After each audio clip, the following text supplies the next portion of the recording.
ఇప్పుడు సరికొత్తగా మార్కెట్లోకి స్పెషలైజ్డ్ ఇన్వెస్ట్మెంట్ ఫండ్స్ అనేవి వచ్చాయి. యాక్చువల్గా వాటికి ఉన్నటువంటి స్పెషాలిటీ ఏంటి, ఎవరు ఇన్వెస్ట్ చేసుకోవచ్చు, ఎందువల్ల అది స్పెషలైజ్డ్? ఇది ఒక కొత్త ఇన్వెస్ట్మెంట్ ప్రోడక్ట్. సో దీన్ని సెబీ ఆ మ్యూచువల్ ఫండ్స్, పిఎంఎస్, ఏఎఫ్స్కి మధ్య ఉండే గ్యాప్ని ఫిల్ చేయడానికి కొత్తగా క్రియేట్ చేసింది. అంటే అందరూ పెట్టడానికి కుదరదు. ఇంకా ఎవరు పడితే వాళ్ళు పెట్టడానికి ఫీల్ ఉంటే కనుక జనాలు కూడా ఈజీగా ఆశ వాళ్ళు ఎక్కువ పెట్టేయచ్చు, అది లాస్ అయ్యే ఛాన్స్ చాలా ఎక్కువ ఉంటుంది. అందుకని సెబీ ఏం చేస్తుందంటే మినిమం 50 lakhs ఉండాలని చెప్పి పిఎంఎస్కి పెట్టేసింది. ఇన్వెస్టర్స్కి ఏంటంటే చాలా మందికి ఎక్స్పీరియన్స్ బాగా ఉంటుంది, వాళ్ళకి ఏంటంటే ఇందులో ఉన్న రిస్కులు తెలుసు, బట్ పెట్టాలనుకునేటప్పుడు ఏంటంటే ₹1 కోటి. వీటిని ఫుల్ఫిల్ చేయడానికే సెబీ స్పెషలైజ్డ్ ఇన్వెస్ట్మెంట్ ఫండ్స్ని తీసుకొచ్చింది. నాకు మ్యూచువల్ ఫండ్ లాగా ఇన్కమ్ ట్యాక్స్ స్ట్రక్చర్ ఉండాలి, నాకు పిఎంఎస్ లాగా కాన్సన్ట్రేటెడ్ పోర్ట్ఫోలియోస్ ఉండాలి. అట్ ద సేమ్ టైం నేను ఫ్యూచర్ మార్కెట్లోకి పార్టిసిపేట్ చేసి కూడా ఒకవేళ మార్కెట్ పడుతుందని అనిపిస్తే నేను అక్కడ కూడా ప్రాఫిట్ చేసుకునేటట్లు ఉండాలి. ఈ మూడిటి కాంబినేషనే ఎస్ఐఎఫ్. నమస్తే, నేను కవిత. Welcome to iDream. ఇప్పటిదాకా మనం బోల్డ్ అని ఇన్వెస్ట్మెంట్ ప్లాన్ల గురించి మాట్లాడుకున్నాం కదా. ఇప్పుడు సరికొత్తగా మార్కెట్లోకి స్పెషలైజ్డ్ ఇన్వెస్ట్మెంట్ ఫండ్స్ అనేవి వచ్చాయి. యాక్చువల్గా వాటికి ఉన్నటువంటి స్పెషాలిటీ ఏంటి, ఎవరు ఇన్వెస్ట్ చేసుకోవచ్చు, ఎందువల్ల అది స్పెషలైజ్డ్? మనతో పాటుగా ఉన్నారు ఫైనాన్షియల్ ఎక్స్పర్ట్ సాయిరామ్ గారు. సాయిరామ్ గారు, నమస్కారం అండి. నమస్తే మేడం. సో స్పెషలైజ్డ్ అనగానే అది ఒక స్పెషల్గా డిజైన్ చేయబడింది అనేది అర్థమవుతుంది, బట్ దానికి ఉన్నటువంటి ఫీచర్స్, స్పెషాలిటీస్ ఏంటండి అసలు? So specialized investment funds, short కట్లో ఎస్ఐఎఫ్స్ అంటారు. ఇది ఒక కొత్త ఇన్వెస్ట్మెంట్ ప్రోడక్ట్. సో దీన్ని సెబీ ఆ మ్యూచువల్ ఫండ్స్, పిఎంఎస్, ఏఎఫ్స్కి మధ్య ఉండే గ్యాప్ని ఫిల్ చేయడానికి కొత్తగా క్రియేట్ చేసింది. అసలు ఈ ఎస్ఐఎఫ్ అర్థం కావాలంటే అసలు ముందుగా మనకి ఈ మ్యూచువల్ ఫండ్స్, పిఎంఎస్, ఏఎఫ్స్ ఏం చేస్తాయో అర్థం కావాలి. సో జనరల్గా మ్యూచువల్ ఫండ్స్ ఏం చేస్తాయంటే, మనం మ్యూచువల్ ఫండ్లో అమౌంట్ ఇన్వెస్ట్ చేస్తే దాన్ని ఫండ్ మేనేజర్ తీసుకెళ్ళి స్టాక్స్ కొంటూ ఉంటారు. ఒక 50 to 70 స్టాక్స్ కొని ఒక పోర్ట్ఫోలియో క్రియేట్ చేస్తారు. సో దాని నుంచి వచ్చే రిటర్న్స్ని మనకి ట్రాన్స్ఫర్ చేస్తారు. అది పెరిగినా మనకి ప్రాఫిట్, లాస్ అయితే మనకి లాస్. సో ఇది మేనేజ్ చేసేందుకు మ్యూచువల్ ఫండ్ మేనేజర్ ఫీజు తీసుకుంటాడు. బట్ ఈ సెలెక్ట్ చేసే 50 to 70 స్టాక్స్ మెజారిటీ 99% వరకు నిఫ్టీ 500 స్టాక్సే ఉంటాయి. అంటే ఇండియన్ స్టాక్ మార్కెట్లో లిస్ట్ అయిన వాటిలో టాప్ 500 వాటిలో తీసుకుంటారు. బట్ ఇండియన్ స్టాక్ మార్కెట్లో మోర్ దెన్ 5,000+ కంపెనీస్ లిస్ట్ అయి ఉన్నాయి. బట్ మనం సెలెక్ట్ చేసేది ఏంటి, ఓన్లీ టాప్ 10% మాత్రమే సెలెక్ట్ చేసుకుంటున్నాం. బట్ ఆపర్చునిటీస్ మాత్రం బియాండ్ ఉన్నాయి. బట్ మ్యూచువల్ ఫండ్స్కి ఉన్న స్ట్రిక్ట్ రూల్స్ వల్ల, అది పబ్లిక్ మనీ కాబట్టి జనాలు రిటైల్ ఇన్వెస్టర్స్ పెడుతుంటారు, ఈవెన్ ₹100 నుంచి కూడా పెట్టచ్చు. కాబట్టి సెబీ స్ట్రిక్ట్గా టాప్ 500లోనే మెజారిటీ ఇన్వెస్ట్ చేయాలని చెప్పేసి రూల్ పెట్టేసింది. సో బట్ ఇన్వెస్టర్కి ఏముంటుంది, నాకు ఎక్కువ రిటర్న్ రావాలంటుంది కొంతమందికి, రిస్క్ తీసుకున్నా పర్లేదు. బట్ వాళ్ళకి ఏంటంటే మ్యూచువల్ ఫండ్స్ సూట్ అవ్వట్లేదు. అండ్ ఇంకోటి ఏంటంటే వీళ్ళు 50 to 70 స్టాక్స్ పెడతారు. అప్పుడు ఏంటంటే ఒక స్టాక్ వచ్చేసరికి 4%, 5% మించి కూడా పెట్టలేకపోవచ్చు. సో ఈ రిస్ట్రిక్షన్ కూడా ఉంటుంది. నాకు ఆ స్టాక్ పెరుగుద్ది అని ఫండ్ మేనేజర్కి నమ్మకం ఉన్నా కానీ ఉన్న లిమిటేషన్స్ వల్ల ఎక్కువ పెట్టలేకపోవచ్చు. సో వీటిని మ్యూచువల్ ఫండ్లో ఉన్న లిమిటేషన్స్ ఉన్నాయి. వీటిని కొన్ని లిమిటేషన్స్ని క్రాస్ చేస్తూ పిఎంఎస్ వచ్చింది. పిఎంఎస్ ఏం చేస్తుందంటే 50-70 స్టాక్స్ అలా కాకుండా 20 లేదా 25 స్టాక్స్ అలానే పెట్టేస్తుంది. కొంచెం రిస్క్ ఎక్కువ తీసుకుంటారు. వాళ్ళు నిఫ్టీ 500 దాటేస్తారు, 1000, 2000 వరకు కూడా వెళ్తారు. ఆ 2000 లోపల ఉన్న ఏవైతే బాగా గ్రో అవుతాయో ఆ సెక్టార్స్, వాటిల్లో మెజారిటీగా ఇన్వెస్ట్ చేస్తూ ఉంటారు. కాకపోతే ఇక్కడికి వచ్చిన మెయిన్ లిమిటేషన్ ఏంటంటే అది మినిమం 50 lakhs ఇన్వెస్ట్ చేయాలి. అంటే అందరూ పెట్టడానికి కుదరదు. ఇంకా అందరూ పెట్టడానికి కుదరదు. 2000 కంపెనీ అంటే చిన్న కంపెనీ అవుతుంది. సో ఎవరు పడితే వాళ్ళు పెట్టడానికి వీలు ఉంటే కనుక జనాలు కూడా ఈజీగా ఆశ వాళ్ళు ఎక్కువ పెట్టేయచ్చు, అది లాస్ అయ్యే ఛాన్స్ చాలా ఎక్కువ ఉంటుంది. అందుకని సెబీ ఏం చేస్తుందంటే మినిమం 50 lakhs ఉండాలని చెప్పి పిఎంఎస్కి పెట్టేసింది. సో పిఎంఎస్ ఏం చేస్తుందంటే మ్యూచువల్ ఫండ్లో ఉన్న డైవర్సిఫైని రిడ్యూస్ చేస్తుంది, కాన్సన్ట్రేటెడ్ పోర్ట్ఫోలియోస్ క్రియేట్ చేస్తుంది. కాకపోతే మినిమం 50 lakhs పెట్టాలి.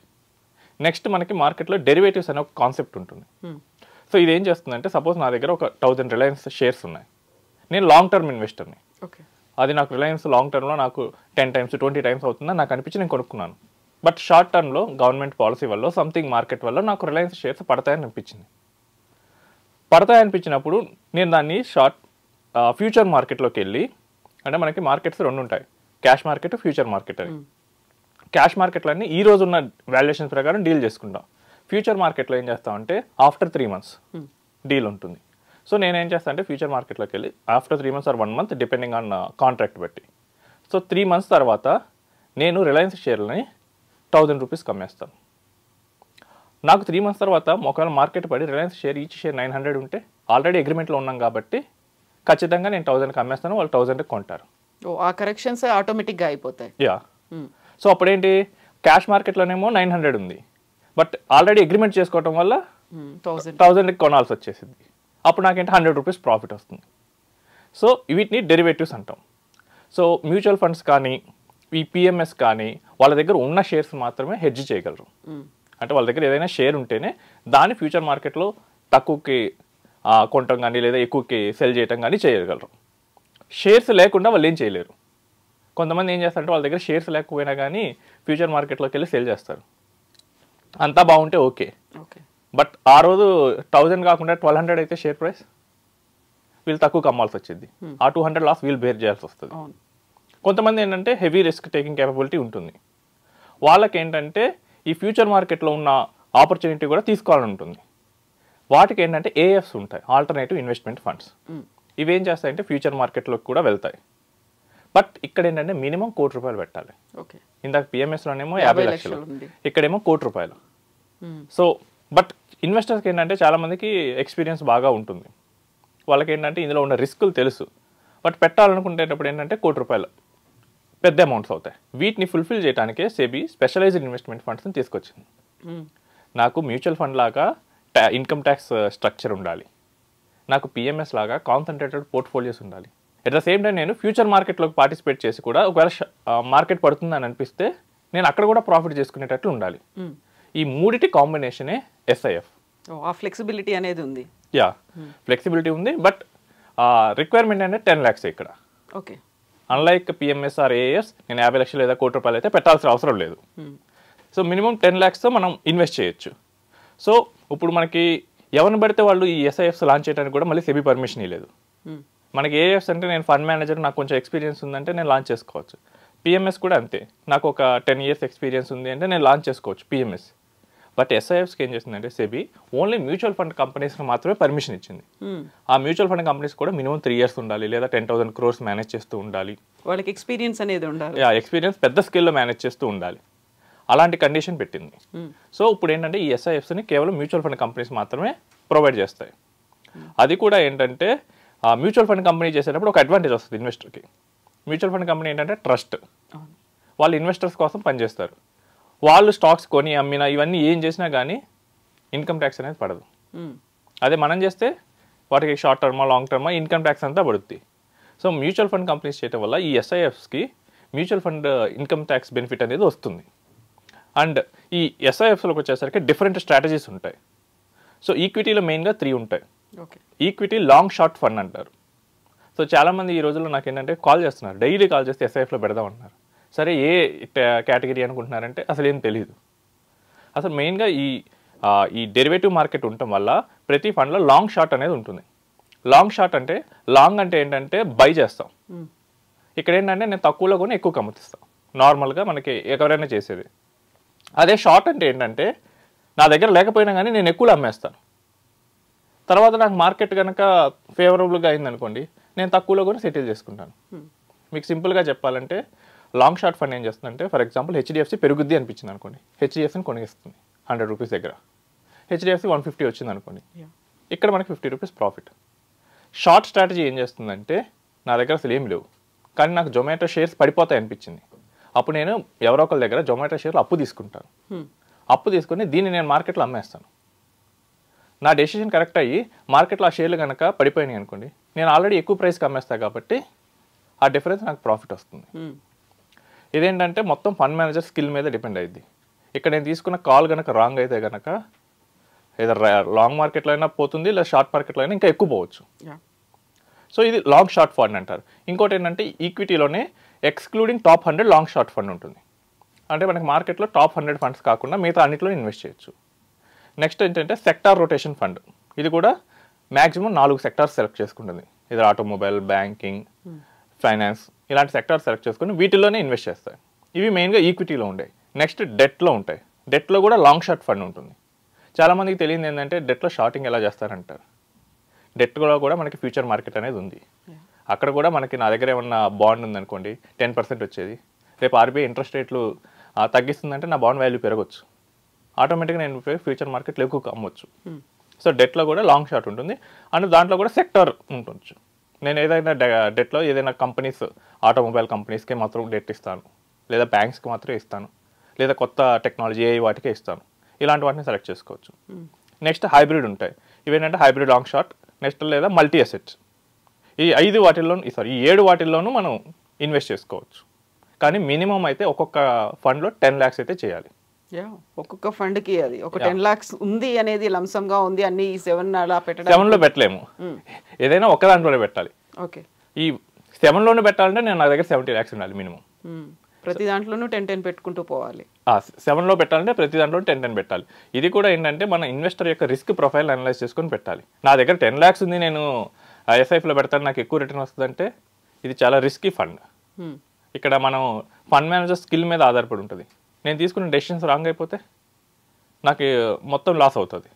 కాబట్టి మినిమం మీ దగ్గర ఒక 30-35 lakhs ఉంటే ఒక 10 lakhs ట్రై చేయొచ్చు. అది కూడా మీరు అగ్రెసివ్ ఇన్వెస్టర్ అయితే. ఎస్ఐపిస్ అనేవి అలౌడ్ అంటారా? ఎస్ మేడం, ఇందులో ఎస్ఐపిస్ చేసుకోవచ్చు, సిస్టమేటిక్ విత్డ్రాస్ కూడా చేసుకోవచ్చు, ట్రాన్స్ఫర్స్ కూడా చేసుకోవచ్చు. కానీ మినిమం 10 lakhs అనేది ఎప్పుడు ఉండాలి.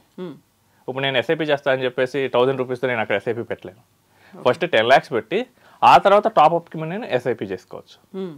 లేదు ఆల్రెడీ ఒక 10 lakhs పెట్టేసి ఇంకా మార్కెట్ సిచ్యువేషన్ బట్టి నేను నా లిక్విడ్ ఫండ్ నుంచి సిస్టమేటిక్ ట్రాన్స్ఫర్స్ కూడా పెట్టుకోవచ్చు.